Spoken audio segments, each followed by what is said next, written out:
વડોદરા શહેરના સુભાનપુરાના slum quarter તળાવમાં અંદાજિત 9 વર્ષીય બાળક રોનક પતંગ પકડવા જતા તળાવના પાણીમાં ડૂબી ગયાની ઘટના બની। આ ઘટનાની જાણ વડોદરા ફાયર બ્રિગેડને કરાતા TP13 ફાયર બ્રિગેડ ટીમ ઘટનાસ્થળે દોડી આવી બાળકની શોધખોળની શરૂ કરી। ફાયર બ્રિગેડના જવાનો દ્વારા ભારે શોધખોળ બાદ બાળકના મૃતદેહને તળાવમાંથી બહાર કાઢવામાં આવ્યો હતો। આ ઘટનાની પરિવારના સભ્યોમાં શોકની લાગણી છવાઈ હતી। આ ઘટનાની જાણ ગોરવા પોલીસના ACP B ડિવિઝન RD કવા તથા તેઓ ઘટનાસ્થળે આવી પહોંચ્યા હતા।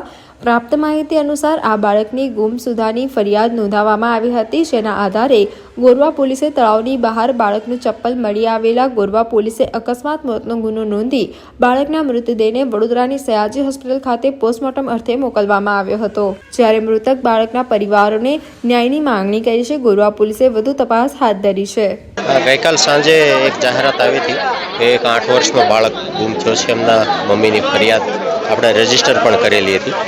CCTV ફૂટેજથી તપાસ કરાવડાવી પણ શોધવામાં સફળતા નહીં મળી। પણ સવારમાં સંદેશો મળ્યો કે એમના ચપ્પલ જે હતા એ ત્યાં તળાવના કિનારે મળેલા છે।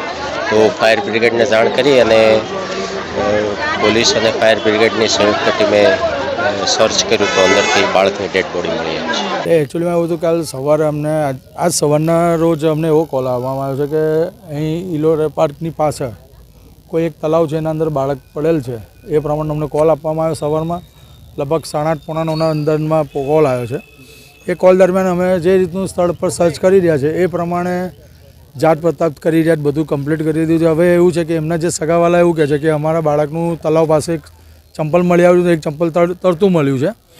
એમનો સંદેહ એવો છે કે એના અંદર કંઈ તળાવના અંદર બાળક પતંગ પકડવા નીકળ્યું હતું કે રમતું રમતું એ બાળક અંદર કંઈ લહેરી પડ્યું છે કે પડી ગયું છે, એ રીતનું એ લોકોને કોલ આપેલ છે ફાયર બ્રિગેડની ટીમમાં। હવે બાળક લગભગ 9 કે 10 વર્ષનું કહેવામાં આવે છે। હવે એ બધું અમને સદેશ હમણાં નથી ખબર પડી, કારણ કે એમના જે સગાવાલા છે પપ્પુભાઈ કરીને કોઈ, એમને અમને કોલ આવી રીતે આપેલો છે ને એ એમની જોડે વાતચીત થઈ તો કે અમારું બાળક અહીં રમતું હતું, કંઈ પતંગ પકડવા નીકળ્યું હતું, એમાં તળાવમાં કંઈ લહેરી પડ્યું છે, એ રીતનો સંદેશ છે। પણ ક્યાંથી લસર્યું છે, કઈ જગ્યાથી પડ્યું છે, હજુ એને ઉકેલ નથી ને કોઈ દેખ્યું બી નથી।